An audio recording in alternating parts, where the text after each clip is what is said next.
You're listening to Zap Night's Zap Chats, a monthly video game discussion. Hey guys, and welcome to another episode of Zap Chats. It's June 2020. Actually next month? Well, no. June, we officially released our introduction podcast episode. Yeah. Like 4 years ago, I think it's been. I'm pretty sure it's 4 years. 16. So yeah, 4 years. But yeah, next month is like our official like anniversary month. So I don't know, it's kind of fun. I was kind of thinking about posting on Instagram like a daily, because we have so many games that we've played so far. I can post a picture every day throughout July of all the games that we've played for the podcast. So I think that would be fun. Yeah. So, Kaylie, what have you been playing? Pokemon Pearl. I'm actually doing it. Nice. How far are you? I'm only 2 hours in, though. Oh, okay. Well, that's better than me. I haven't played Pokemon Pearl or Diamond at all. But it is in the works. It is in the plans. This month, since beating Final Fantasy VII Remake, which was the last podcast episode, I've been playing Legend of Zelda: Link's Awakening on the Switch, and that's been really fun. Like, I don't know. It's very puzzly in the way that sometimes they give you, like, okay, they gave me a shovel and no clue what I'm supposed to do with the shovel. Like, no idea. So I'm running around the place, and the people in the Twitch chat are like, yeah, you're supposed to shovel up the key, and I'm just like shoveling like every step, and I'm not finding anything. Oh man, it was a mess, but I figured it out, and I've moved on. But yeah, no, it's fun. And I'll talk more about it when we do our podcast episode, which should be July 1st for Zelda: Link's Awakening. So yeah, that's really been about it since playing Final Fantasy VII Remake. But yeah, doesn't seem like it was that long ago. I mean, it really wasn't. But no.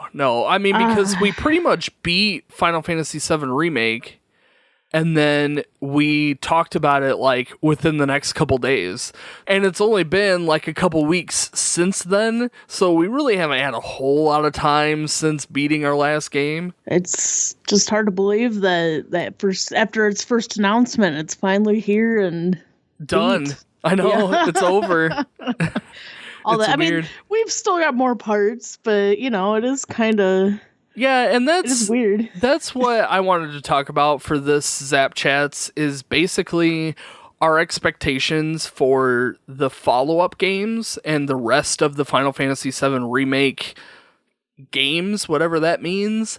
Before we talk about that, though, Sony just had their big reveal announcement about the PlayStation 5, and I kind of wanted to talk about a couple of the games and just kind of how we felt about the PS5 and what was announced. We were all watching it together, more or less, and there were definitely some really awesome things, like Square Enix announced the Project Alita, which looks, or Athia, Athia. That's how you pronounce that. But it looks like it's the tech demo that they released a few years ago that everybody wanted to turn into Final Fantasy 16, and it looks like they're not turning it into Final Fantasy 16, but like a different game altogether. Although I'm really willing to bet that eventually it's going to be Final Fantasy 16. You think they'll do Final Fantasy 16 before they do the second part of Final Fantasy 7? No. Not anyway. I think that they will announce it soon. Maybe not this year necessarily, but I think that they're going to announce Final Fantasy 16 as we're working on this. Yeah. But I don't think that, at least not the next, I don't think we'll get 16 before the next installment of 7. but maybe before 7 finishes, or maybe right around the same time that the last part of 7 is released. Maybe then we'll get 16. But it's hard to say. I know that Square Enix really likes to have their next installment of Final Fantasy on the new platform as soon as possible. But I also know that Final Fantasy games tend to take forever to develop for some weird reason. So it'll be interesting to see what they end up doing. Oh, well. Yeah. The other game that I really liked was Horizon Forbidden West. That was one of Lori's hopes and dreams that they were going to announce. Did she actually cry? I don't know. I wasn't in the room with her when I was at work during the event, so we were just kind of chatting online when it happened. But I mean, she probably started crying. I would. No, but it looks really cool. I was a little upset that they didn't change the character design at all, but maybe they're going to, and they just didn't want to release that character design change until later. You're talking about aging her, or no, I haven't played the game. You her outfit's the same in every game? Her outfit is exactly the same from the original game. Oh. And she doesn't look any her hairstyle's the exact same. She literally looks like they grabbed her assets from the original Horizon and put it into this one. Which is fine as a placeholder, but in my opinion, a brand new game, change up the style, update the character model. But who knows what they're doing. Any other games catch your eye? So I kind of want to play Strays. Oh yeah, absolutely. Stray looks amazing. I think at first I didn't think you were playing as the cat. I'm still not sure for sure, but it would be cool if you actually do get to play as the cat. It makes sense because the robotic cat world. The cat was the focal point of the trailer, and the trailer or the game is called Stray, so it fits too well. It really does look like this futuristic robotic world where you're a cat and you're exploring the world. I'm perfectly fine with that. I don't even want an enemy in this game. I don't even want I just want to explore a huge world as a cat. It looked really cute. Well, aside from it being cute, because that shouldn't be all it's about. It looked cool too, the robots and the grungy background and all that. So I don't know. I think it's one game that I'll definitely pick up.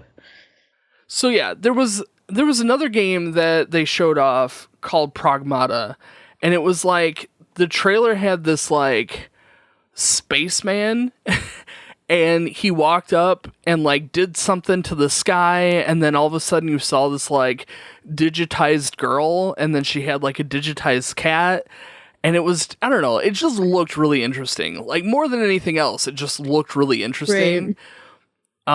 They announced Resident Evil 8, which honestly, that looked like the best. Graphically, that game looked like the best out of all of them. Right.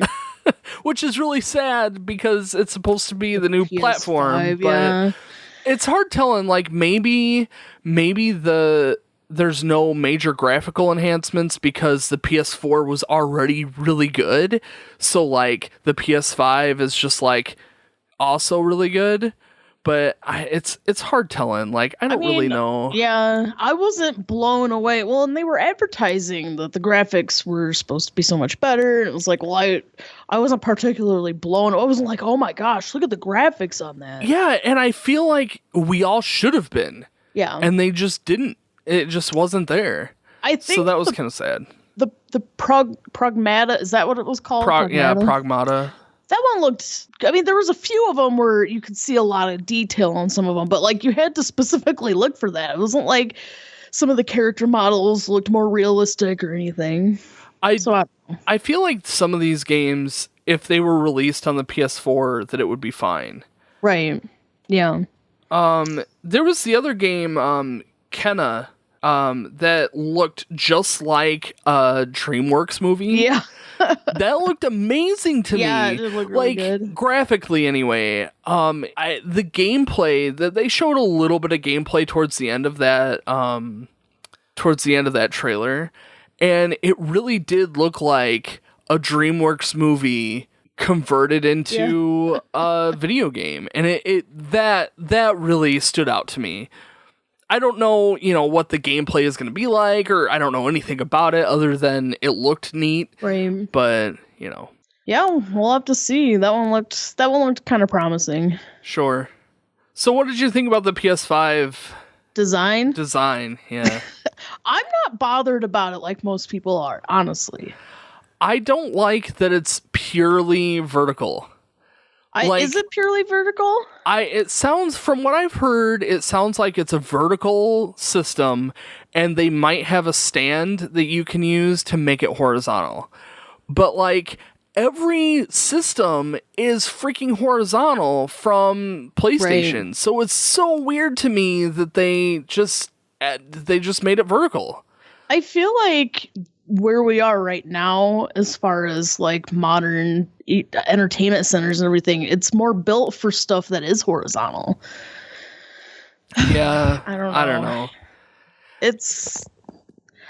It'll be kind of hard for us. We'll have to find a way to make it work if we do pick up the PS5 anytime soon, but all of the trailers were talking about it, the game's coming this year for PS5. So it's apparently they have plans to have it released this year, though we didn't get an official release date. Wait. But I'm really surprised that they're still planning on having it released this year. I don't know. I have no idea. I do think, though, it was kind of funny how much they focused on the controllers so in depth. Yeah, I know. We got more information about the controllers than we did the system. The controller was ooh, it has 3D motion, and ooh, the triggers are enhanced, and ooh, it's a sleek design. And then the PS5 is just here it is, bye. Yeah. Which is really annoying to me because there's so many things I want to know about the features. Is it going to be backwards compatible for all systems like it's been rumored about? Is it at least going to be backwards compatible with the PS4? There are specs that I want to know, and they just didn't. They just didn't bother. They didn't address it, yeah. Which I'm sure they're going to announce later on down the road. There's, another 6 months potentially before they could release, so who knows? Well, again, as far as design, I don't think it looks that bad, but as far as the practicality of the function and layout of where it's going to rest, I can see why it's also just extremely tall for me. Even if it was laid horizontal, it looks huge compared to all the other game systems. So I don't know where they're going with that. I mean, maybe I'll just wait for the Slim to come out. Yeah, well, there you go. I won't, but... Oh, go ahead. I was thinking, I'm surprised they haven't really... I guess it's not ideal, and maybe it's more of a Nintendo thing, but something that's just a little more customizable. Get your own sliders for what your PlayStation 5 looks like, as far as if you want to design on it or something. Oh, I see. Well, I mean, most people have skins that you can apply to it, graphics that you can stick on it. I'm just surprised that they haven't jumped on it to make some of their own, I guess. Yeah. I don't know. I don't know. I mean, I guess you get that with the controllers, which is the same way the Switch is. You can get the different color controllers, and I mean, you can do that with the PS4. You can get a customized controller, or you can get they have special edition controllers and stuff. I don't know. But I'll be curious to see what it's really going to be like feature-wise. I really want to know some of those features, but we're just going to have to wait for it. Yeah, this honestly was mostly just a reveal, and that was it. There wasn't a whole lot of information, I felt like. Although, what do you think about the digital version? It looks a little bit sleeker without that DVD slot in there, but it's really sad that it's really sad to me that they're making a digital only version, because I'm not ready to let go of physical games ever. So, I mean, that's kind of sad, but for people who don't buy physical games, this is great. I mean, maybe they'll have a cheaper version of it because it's digital only. I would hope so, but I don't know how big of an impact a DVD drive is really going to change on, a console that could be $500. I guess it's just I've never really found the value. I don't know how to explain it. I feel like if I really like a game, I'm going to want to own it like I would like a CD, like a music CD or something. You know what I mean? I want a physical copy. So I guess it's just, maybe I'm just part of a different generation that when people just download games instead of actually buying a physical copy. Because that very well could be. I feel like they're the same price. They are the same price. And I have a problem with that too, because it takes money to make those physical copies. Right. Even if it's minuscule, at least cut $10 off the price. I agree. Make it worth me needing to go to, I might as well have a physical copy. Right. I don't know. It also scares me as a retro game player. I want to relive some of these games, and I don't trust a digital copy to hold up in 20 years. I agree. Yeah, you could potentially keep porting it to the new system, but at some point that's not going to work very well. Right. So, I don't really know. I don't know what's going to happen with that. It's just a different day and things age. Are changing. We can finally say that now. I know. Now that we're old. It does feel that way. Yeah, we'll see. So let's talk a little bit about Final Fantasy VII Remake yet again. We did talk about this when we went over our review of Final Fantasy VII Remake, so if you haven't listened to that, make sure you check that out. That's just the last podcast episode. But something interesting... June 15th, that's today, was Final Fantasy VII was announced. The remake was officially announced 5 years ago today. And here we just beat it. Aw, that's so sweet. So yeah, officially it's been... We were getting hyped up. Yeah. So, I don't know, like you said at the beginning of this, it's weird to have beat it and now it's over. Like, there was all this hype to get it, we have it, and now it's gone. Like, it's done. I mean, I could play it again, I could, platinum it or whatever, but it's like, I'm ready for the next. Yeah. Well, I'm weird in this kind of way. I'm okay waiting. For one thing, waiting means that they do it right and all that, blah, blah, blah. But, waiting, it's kind of like when you're on a Thursday and you're almost there to Friday, but when Friday comes, you're a little sad because Friday then means the weekend has begun and it's almost over. Yeah. That's kind of my journey for Final Fantasy VII. It's like, yes, we're going to play Final Fantasy VII. Oh my gosh, it's going to be released. And, as I was playing the game, it was...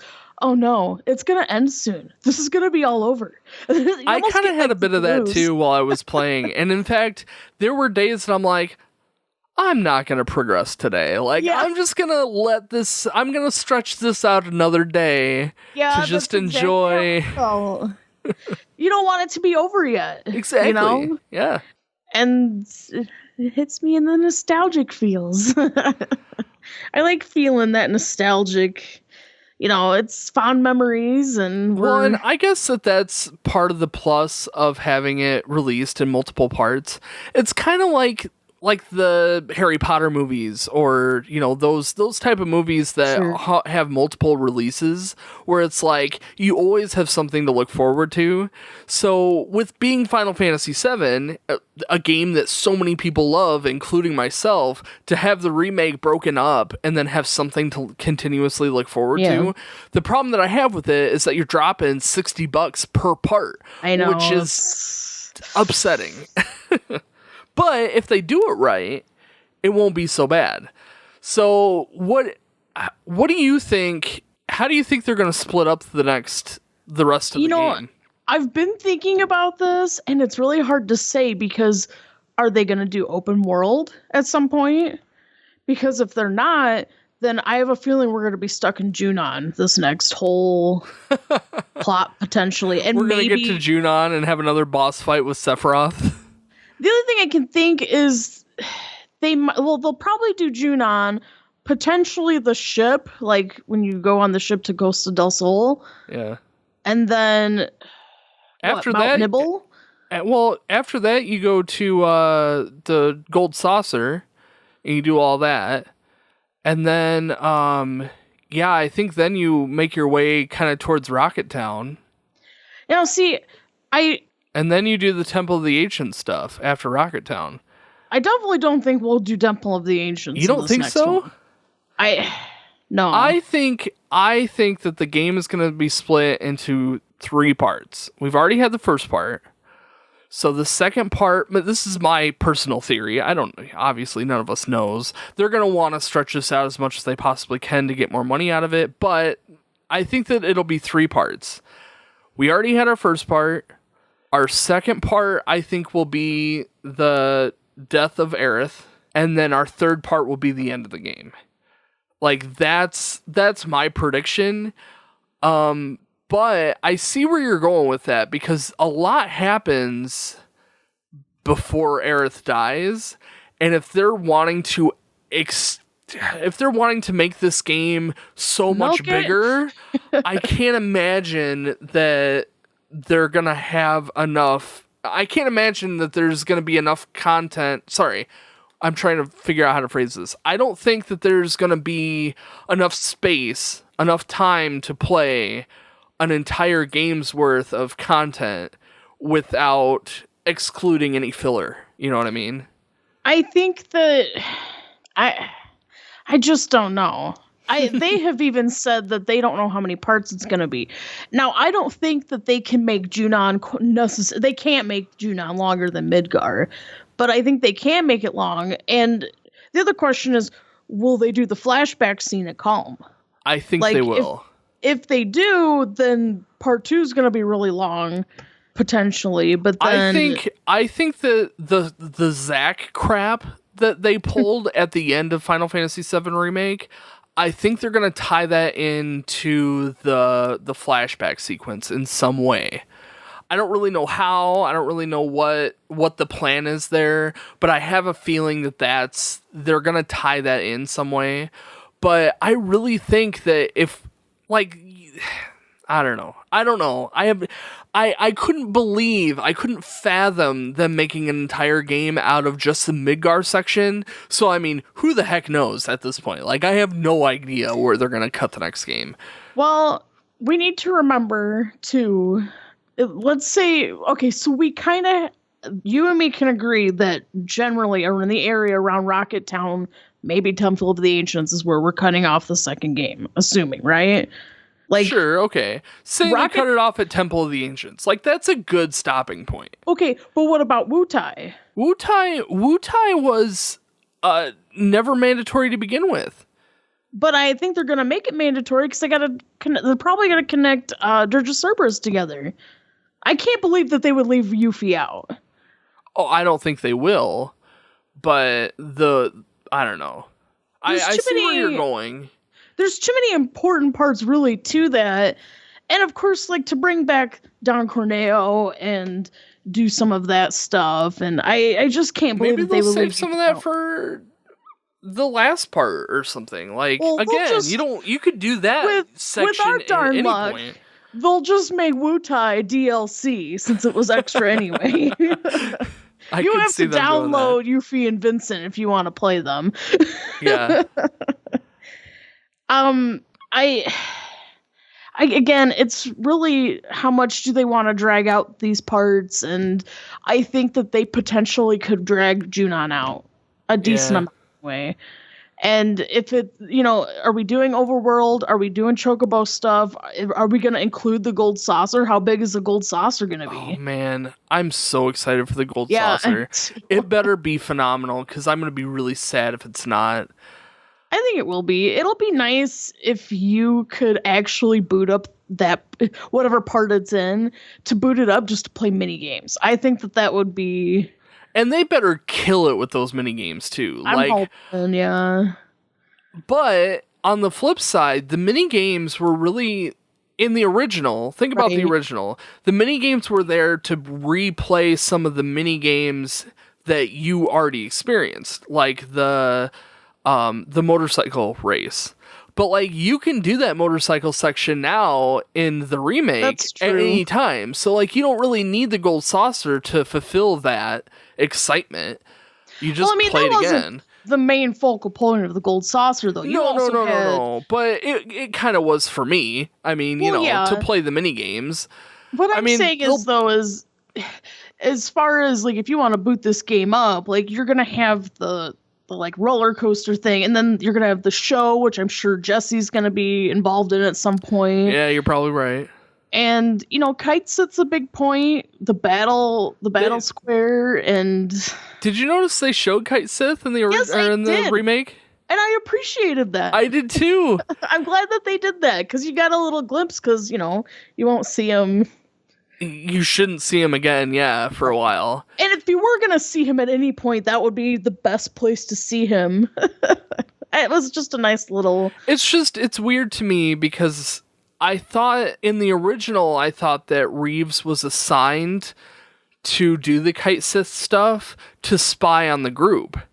Where with the Kite Sith stuff in this game, it almost seems like he's just like frolicking as Kite Sith, like on his downtime. You know what I mean? I think that's something good that they could do with that. Just an idea. They could use Kite Sith as a means of him kind of connecting with the people, because he's what, public relations? Yeah. I think that he could use Kite Sith as a means of roaming the city without doing it himself. Maybe that's the concept of Stray. It's really the PS5 game.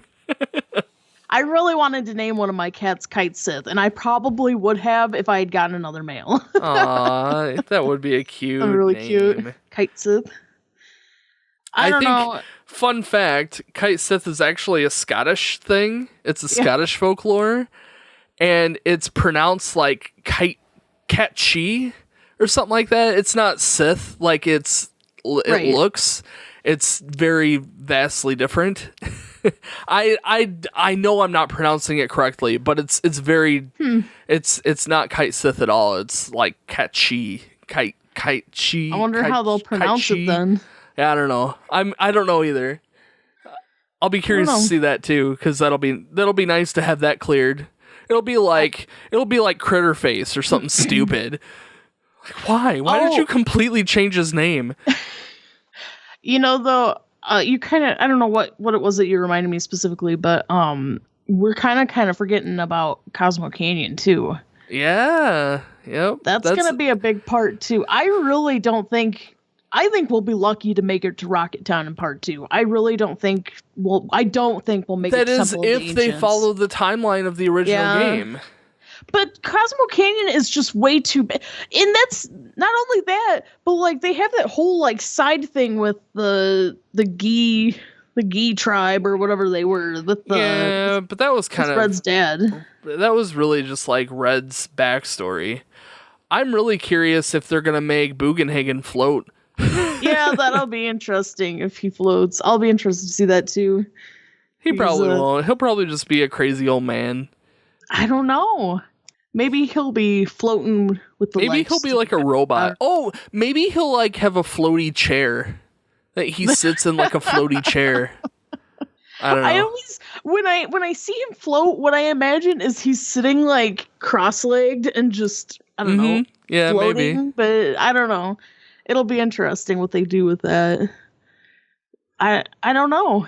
I just don't know. So you kind of touched on it a little bit earlier.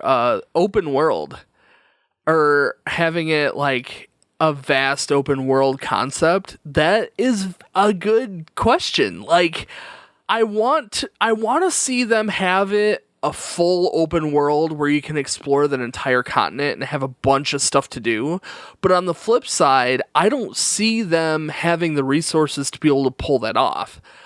What I could see most likely them doing is having blocks of huge areas where basically you have a point A and a point B that you need to get to, and then you kind of have free roam to get to point A or to point B or whatever, and then eventually making it to like Calm, where it's basically a hallway, but it's kind of I don't like that idea, as though. I don't either, but that's like the easiest way for them to do it, because open world takes so long and so many resources. They would have had to have started this a long time ago, and perhaps they have, but I would be very surprised if it's straight up open world. I can't. I feel like either if they can't do open world, which again I find it hard to believe that they would, I would rather them not do it at all. I think what would be a good, I don't know, angle to play it on is just have like a time passing sequence, like music playing as they're walking, and I don't know. You know what I'm trying to say? Like, you see the passage of time in just a cutscene or something as they're traveling to the next spot. Yeah, because, but that would be boring. Like, I want guess. to roam the land. And, I mean, that's part of what Final Fantasy VII is to me, is, well, really, Final Fantasy as a whole, to be honest, is roaming and exploring. Right. And if you cut that out of the game, you've lost part of what 7 is, you know? If they do make it open world, like you said, I think a straight hallway is just silly. But on the other hand, they can probably make it look like it's open world, but cut off certain sections so that you look like you're on one half of the continent. But of course, you don't need to go far to go to Calm. And then after Calm, you go to Junon. that cave. Well, yeah, you go through the cave and stuff. Oh, yeah, you're right. Yep. You know, then you do your chocobos. That you see the chocobo farm, and yeah, I see what you mean. Like, and I think that's kind of where I was going with that, where it's like they're loading huge chunks of level, like, you know, one map, but it seems open world, but you're really limited to like where a you small go. area. And then when you make it to the next screen, it loads like the next area that may have the entrance to Calm in it, even though it's more or less a hallway, but it doesn't seem that way because it is fairly open, you know. It would have the look of an open world game without it being open world. Right. I've seen other games do this before where, you know, they just have like sections that loads in, you know. Right. Which is essentially what they did with Midgar too. You know, they had it in sections. It was very hallway-esque, but I mean, that's kind of how it was in the original too. Everything was very straightforward, point A to point B, and that's it. I don't know. The thing about Midgar is it made sense at Midgar because there's just so much garbage. Yeah. And that's how, like you said, that's how it was. And I just don't know. Again, there's really not that much on the continent where you go before you go to Junon. And then you go to the other continent, which has a handful of stuff. But even that, if you really think about it, all of these continents are sectioned off. Right. So, like, the continent that Midgar's on has Midgar, Calm, the Chocobo Farm, and the marsh. Like, all that is confined within mountains. So, like, you can't really go anywhere. Right. And then you cross through the mountain, you cross through the cave to get to the other side of the mountain. And then you have, like, the Condor oh, yeah. Well, you know, truthfully, thing. after you get out of that cave, they realistically could just automatically send you straight to Junon. Oh, they could. Yeah, they absolutely could. I mean, they could warp the storytelling to maybe the group gets arrested in the cave and they just go straight to Junon or something ridiculous where they don't even have like the dolphin sequence at all, or better have the dolphin sequence. I kind of would be okay without the dolphin sequence. Really? It was kind of dumb, but I wonder if they will make the Babushka guys a boss. You know what I'm talking about? Guys, you're talking about the nesting. I don't know what you're talking about. The little like egg guys that have the guys inside of them. I don't know. They're like I think I know what you're talking about. The babushkas, because I think am I saying that right, Lori? Is that right? Babushka, yeah, because they're the little like figures of the little people that are inside each other. The little Russian dolls. Yeah, the little Russian dolls. They're Lori says there's another name for them. We can't think of it. Oh, are they an animal? Oh. Oh yeah, I don't know what they're called. Nesting dolls. Yeah, that's what Kaylee. Yeah. That's what Kaylee said. Nesting dolls. I don't know. Anyway, you get the point. I wonder if that'll be a boss. Just because the house was a boss and that was like an iconic part for that area where like I always think of those guys as I can't remember the name of those guys. That's funny. I don't know. There's a lot of strange enemies on the open world, honestly. There's the huge elephant that blows bubbles. The alpha dunks. Yeah. I want to see the grass. Oh, yeah. And the big ostriches. Yeah, I like those things. Those are kind of cool. I mean, they're not fun to fight, but... No. I don't know. I'm curious. And then the snake. I wonder if that'll be awesome. The Midgar I don't know what they'll do with that. Well, they've got that epic scene where they're like, did Sephiroth do this? I know, and that's like super iconic to the game too, so they can't cut that out. Yeah. Have the snake do beta. Can you imagine that in like... Yeah, that'll look awesome. Boo. What would be cool is if you actually could fight that snake this time and, yeah, like it would most likely it's gonna be a boss fight. Like more than likely it's gonna end up being a boss fight. Although the trick is to get a chocobo to cross the marsh. So who knows? Who knows how they're gonna do that? They could set it up where you ride the chocobo, but you still end up fighting it before you go in. Yeah, maybe you ride the chocobo and like you're being chased by the snake, and then when you make it to the cave entrance, then you're stuck fighting the snake. Well, it'd be really cool if they make the marsh its own dungeon. Yeah, that would be cool too. I'd be alright with that. Which again, that's just prolonging the length of part 2. You're right. Yeah, that's very true. Yeah, man. Ugh. Then that cave right after that is visually appealing too. Like I'll be excited to see how they've done that cave. Well, honestly, the original, the first part of the remake, every single section was visually recreated faithfully to the original game. So if they stick with that concept, it's gonna be amazing for sure. It's gonna be amazing. I wonder if it'll be longer, because it's not a very long cave. No, it's not. I don't know. It'll be so interesting to see. I'm so excited for the next part. I really hope that they come out soon. My guess would be a year before we see the next part, but honestly, knowing Square Enix, it'll probably be more than that. I really don't want it to be, but it probably will be. I'm curious if they'll have another set of pre-order bonuses and if they'll make them epic or not. Well, let's talk about this. Aside from, we're going to have to buy it again. And yeah, they probably will have pre-order bonuses again, but will your stats carry over? Yeah, it's hard to say on that too. Who knows? I mean, they shouldn't. Because if you have to build all your characters from scratch, that would be terrible. Unless everything but your level carries over. I don't know. It's hard to say. Again, how many parts are we going to have? If we're going to have 3, then maybe there's less fighting in one of the parts, or I just don't know. I would think that if they planned on carrying over your stats, they wouldn't level cap you. Well, I don't even know if it's level capped, but there's a trophy in the game to get to level 50, and I assume that that's your level cap. Yeah. I don't know for sure, but if it is, then the level cap for the next game, for it to be, even 80 seems really high.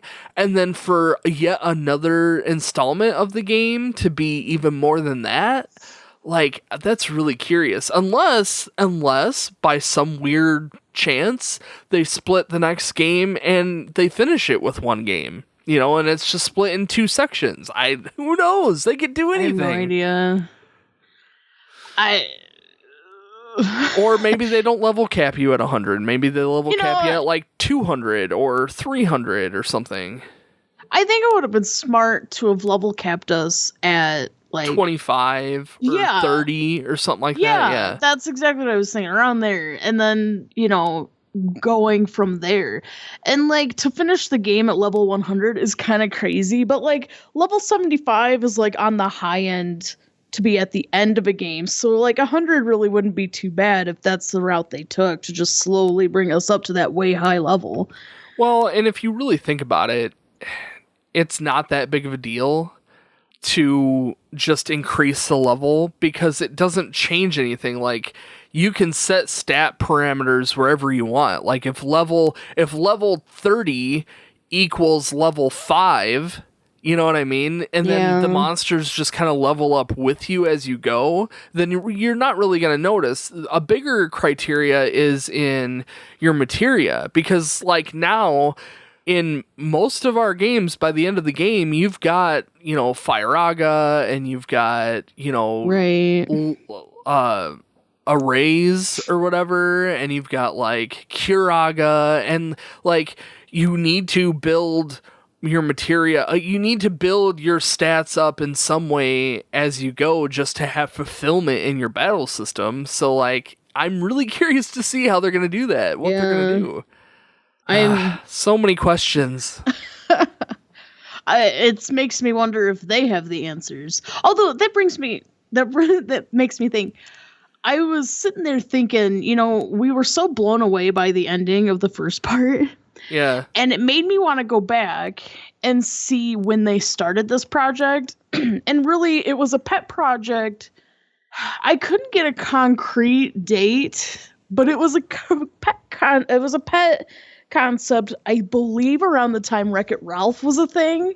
And you remember that Easter egg in the first Wreck-It Ralph? Yeah, Aerith lives. Yep. Yeah, it made me wonder if I don't know for sure, but well, and that's a theory floating around. Maybe we talked about it in our review, but that's a theory floating around that because of this alternate universe / destiny being destroyed, that perhaps you have an option if Tifa or Aerith dies. Like, it's not set in stone. Maybe you could kill one or the other off. Ooh, which then that begs the question, if that's the case, then those choices and consequences have to roll over to the subsequent games. So like, it's so mind-blowing. By them changing things up like this, how is that going to affect the rest of the games, I guess that's the biggest thing. Like, the ending of the original, the ending of the first remake part, how that changes everything for the rest of the series, because they're going to follow some guideline of the original game, but like, they can kind of do whatever they want now, so it's going to be very fluid of how they go about the rest of the story. But in my opinion, the rest of the story has very few like directives. So like, as soon as you get out of Midgar, you're following Sephiroth. You can still follow Sephiroth. maybe he just does different things this time. Yeah. And then after you follow Sephiroth so far, you find that he's going towards the Black Materia, so you're going to where the Black Materia is held, which is the Temple of the Ancients. I don't think that's going to change a whole lot. So, you get what I'm saying. Like, I don't want to go through every single section, but, like, there's very distinct directives in the main series, or the main original game, that they could still follow those main directives, even if they briefly touch some of these things that happened in the original. I still hope that they touch on, well, they'd have to, since it's really important, but, like, the little stuff, which is the big stuff, like the Shinra Mansion, and helping connect more of Zack's stuff and everything, and I don't know. Yeah, I'm sure that they're gonna incorporate all of that. I'm excited for the Shinra Mansion. Yeah, me too. And I want to see Vincent so bad. Like, he's gonna be awesome, and he better be freaking playable. If he's like Red, I'm gonna be upset. I imagine I see what you're saying. Well, again, it depends on at what point they cut off the game. Well, and here's an interesting thought too. What if the next part you don't even have Cloud, Tifa, Aerith, and Barret? Maybe you're using Red, Yuffie, and Kite Sith, you know what I mean? And then you have to level up those characters instead of using Cloud in that group. That would be weird. It would be so weird. I am excited to see Kite Sith in battle. Yeah, me too. I'm curious if they're going to use the big Moogle plushie too. I imagine they would. I imagine he's going to be... They don't have to. No, they don't have to, but... I feel like they felt like they had to with the original because of the limitations, but I mean, it absolutely wouldn't be the Final Fantasy VII Kite Sith without the huge Moogle plushie that he's writing.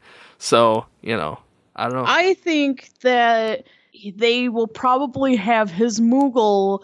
The Moogle plush will be his attacking thing, and then when he's casting magic, it'll be him on the Moogle's back doing the stuff. Yeah, maybe. I think that's probably what's going to happen because his regular melee attacks, I mean, he's a little cat. He's not going to do much. And if Reeve is using, like the theory I said, if Reeve is using him as a means of just kind of keeping an inspection on like the public, it would make sense why he would need to adopt a Moogle plushie later on if he's going to be traveling with company. That's true. And maybe the Moogle plushie has like battery pack. Yeah. Wait, doesn't he have a big zipper in the back or something? Yeah, he does. Aww, that would be so cute. Maybe there's like a little room inside where Kite Sith can like sit and have coffee. I don't even know. I thought it was really cute in the original game when he turned Kite Sith off. He went into the corner and just kind of hunched over. Yep. Yeah. I don't know. It'll be interesting. I am really excited to see Kite Sith, though. I definitely appreciate his character a lot more now that I'm older. Because I thought he was stupid in the original game, but I didn't really understand what was going on. Yeah, and playing the original over again and seeing... And really, you see it in the remake, too. Reeve, he has... Because he's in Shinra, like, he's controlled by Shinra and their choices... But he really has a moral side to him, and he's seeing like you can't just kill all these people, and they're like, go on vacation. You don't need to see this if you're going to be this weak, And he's like, we need to rebuild Midgar, and they're like, just shut up. You're dumb. We don't need to rebuild Midgar. So like to see him going through this turmoil, you understand why he would join Cloud. You totally get it. Yeah. It'll be interesting. I think they'll do him justice as far as building his character, because his character he's following orders, but you can see he's trying to do his job, but still trying to be moral I guess. Yeah. That's exactly it. I think they'll do a good job of making his character more so that you understand more. Mm-hmm. Yep. So we'll see. I don't know. Yeah, there's so many question marks, which goes back to the developers. I mean, all these question marks are on their shoulders. Like, they have to look at this and make these hard decisions. Like, if I was making the game, I don't even know what I would pick. Like, I don't even know what I want at this point. Like, I definitely don't want them to go with the multi-universe thing, which they've already done. So, Right. like, if they could just let that, that never happened. We're just gonna continue the story like that was just a bad idea, because it was. But, I mean, damage is done. How are they going to make this a cohesive story at this point? Which, it may not have to be a cohesive story. Look at Kingdom Hearts. Oh, Kingdom Hearts. To be fair, we haven't given Kingdom Hearts a chance. We probably should consider it. I mean, Seth and Evan did play Kingdom Hearts for the podcast. That doesn't mean that we can't. I'm just saying that, Right. Well, as far as part 2 is concerned, I think I would be really interested in playing Crisis Core again, and maybe even watching Advent Children. I agree. But maybe Crisis Core and potentially Dirge of Cerberus. Crisis Core. We should definitely make that a goal. Next time. At least the release. At least before the release. Like, when we have a release date for sure, we need to make sure that we're putting in Crisis Core before this game gets fully released, because I feel like now that they've done this weird Zack crap at the end of the first remake part, we need to have that foundation of what they originally intended Zack's story to be, and then see how that gets played out in the next installment. So yeah, I think that really should be a mandatory play for, maybe this year. Maybe not before the end of this year, because we're already looking pretty full, but I'll definitely put it on the list for before the next installment comes out. Absolutely. Yeah. I think it'll at least be good for like what we did with 7 just before it's released. Yeah. I really wish we had I wish we had played Crisis Core before we played this, now that I've been through the game. It's like it's been a while since I've played Crisis Core, and like I remembered some of it, but like even you were reminding me of stuff. I'm like, oh right, that's right. I'm like, man, I don't remember any of this. Yeah, well, the soldier that you run into in the remake, the soldier that wasn't in the original game, he had that personality. He had a very similar personality to the soldiers in Crisis Core, the like first class soldiers, right? Where they're just like weird. And you can tell that there's something like disconnected in their brains, where like Zack seems pretty normal and like Cloud seems fairly normal, but like there's a lot of them that are not normal. Like I think, was his name Genesis? Oh yeah, Genesis was like the bad guy. He was like super weird, and like Sephiroth is super weird. Angel, he eventually turns kind of super weird too. So, like, I think that's kind of where they were heading with that. Something's in the Mako. For sure. Well, yeah, for sure. Yeah, I think Crisis Core is a good call. We'll absolutely put that on the list.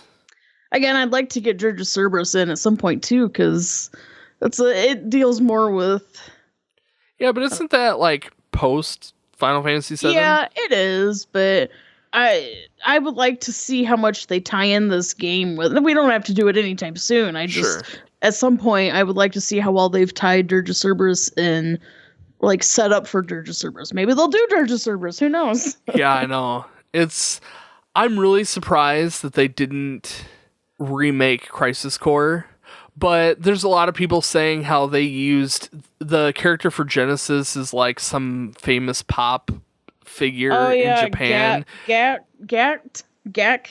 And they were worried about copyright or something in any future releases of the game. But they really should give it the same treatment as Type 0. Where it was a PSP game and then they ported it to the PS4, and it looks better. Like it's not amazing. You can still tell it's a PSP game, but it looks better, and they really should give that treatment to Crisis Core. But who knows? I mean, maybe they will eventually. It's just Maybe they'll have to just... It's one of those things. Just change Genesis to whatever you want. Yeah. Just remove them entirely. Like, they can do whatever, apparently. Sephiroth, I mean, he hasn't changed much, but he's definitely his model has changed over the time. Yeah, for sure. So I mean, I really feel like just changing enough, it won't. Yeah, just change them enough to be not too similar. Yeah, I don't think it'd be that hard to do. I don't know. I don't know either. I don't know. There's so much to the 7 world that you want so much, but you need to be realistic and there, expectations, but it's also how much do they want to milk us for, and how much I'm willing to get another job and pay for the rest of these parts. The saddest part is, by the time the last installment, or whatever number it is, by the time the last installment comes out, I'll have to remake it all again. The PS5 will be in full swing. Like, are they gonna switch halfway through to the PS5? You know what I mean? If the PS5 is coming out this year, if it is, which all indications said that it is, how are they gonna keep making Final Fantasy VII Remake on the PS4? Like, that wouldn't make any sense at all. Right. So I'm really, there's so many question marks in this. And then by the time the last section gets made, they're just going to bundle it all together into one PS5 game and enhance the graphics anyway. So it's like, like, I seriously had contemplations before this game came out to just not even play any of it until it's finished. And I mean, I'm not, obviously I didn't, but yeah, it was one of those thoughts like, I should just wait until it's finished. And, this is part of the reason, because give it time and, they'll have a bundle edition that comes out that's like $120 or something silly. And you'll just have it on the PS5 and it'll look amazing. Again, how many parts are they going to do? Like, you're going to be waiting a long time. And are they going to stick to the PS4? Or are they going to move it halfway through to the PS5, which would just be silly? Or are they going to move it all to the PS5 and then just re-release the first part for the PS5, I see that being more probable than... I don't know. Who knows? There's so many complicated things to this puzzle that they've done. If they hadn't have waited so long, or if they'd have just waited a little bit longer and then just ported it all to the PS5, that would have made more sense. Well, it's like we've been saying, I don't mind waiting as long as they do it right. You know what I mean? Like, that's how I felt about everything. I don't mind waiting. Really, you do it right. If they had just waited until the PS5 was released, they could have bumped a lot of graphical things to make it run smoother if they needed to, or not cut out as much to, because loading times are going to be so much faster. Like the PS5 is going to have so much more power under the hood to be able to process these things. I had a lot of textures not load. Even graphically, if the graphics are the exact same on the PS4 as they are on the PS5, just loading things in general to be smoother, I think will do the game so much better. So they just waited until the PS5 was out for this to come out. The first part's graphics were no worse than what we saw in the PS5 previews. Yeah, I would have to say the PS5 graphics that they showed in all of these, reveal trailers, they didn't look a whole lot different than the PS4. So, agreed. They absolutely could port this over and just have it load a little smoother. And I could totally see them doing that. Absolutely. I could see them doing that. Mark my words, January, they're going to re-release Final Fantasy VII on the PS5. They're going to rake in another $60 from us poor fans. I'll buy it. I know you will. You better believe I'm gonna buy. I bought the freaking original game twice. I know, you didn't even need to. I didn't have to buy the game. I could have just taken yours. You could have. I'd have just given it to you too. Oh, well, good news. I've traded mine in tomorrow. The cool thing is they have the box has a reverse. It's a reversible artwork for your cover. So like I just inverted. Oh, I see. I inverted one of them, and I have the other one. Like one's white, and then the other one is like all black. So I just inverted one of them, so it looks like two different games, but it's not. It's just the same game. It's the exact same game on both of them. It just looks better. Well, anything else you want to talk about 7-wise or anything? I mean, I'm sure there's so much more I could say, but I think that's pretty good. Chocobos. I mean, we've just, well, yes. Yes. There's just so many questions and variables, and I know. Just It's all you fun. can do is speculate. Yeah, it's fun to think about. It's fun to think about. It's fun to hope and dream that they're going to do this, in some beautiful way that makes sense, way more sense than the ending of the original or of the first game. But who knows what they're going to do, and who knows if they're going to port it to the PS5 or if they're going to keep it all on the PS4. I just have no clue. But we will find out soon enough, I'm sure. I'm sure we're going to find out, and we'll look back on this Zap Chats and just laugh like, if only we could tell you. Yeah. Future Danny, please just tell me, what is it?